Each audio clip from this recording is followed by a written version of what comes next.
Fit-WRX, the Russian kettlebell swing.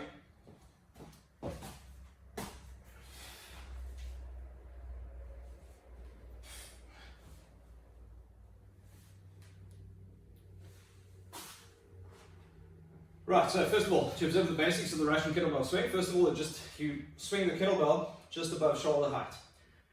But before you do that, you've got to break it back down to the air squat. So if you haven't done the air squat with us, let's just go through those basics. So in order to perform an air squat, you've got our toes pointing out, ever so slight, up to about 45 degrees if you have to. Your knees track your toes, and you squat down. You break at the hip, and squat and back up. So that's your air squat. Obviously you're not going to go that low for a kettlebell swing. I've seen so many people do a dive bomb effect on the kettlebell swing. So they just follow the kettlebell and they swing down and they swing back up. Obviously that's going to destroy your back. It's just a ridiculous movement standard.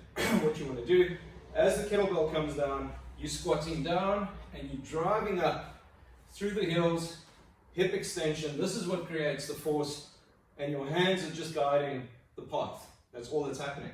Also, when you start, that's a ridiculous way to start. We never put the kettlebell way out in front of us. Your kettlebell is between your feet. So from that position, torso up, as if we're going to perform a deadlift. Doesn't matter how light or heavy your kettlebell is. If you start doing the correct principles from the beginning, as you progress into heavier kettlebell movements, you'll avoid a lot of unnecessary injuries. Stand tall, and you start the movement by going into a squat and doing a hip and standing up, driving out of the heels, and the kettlebell comes up.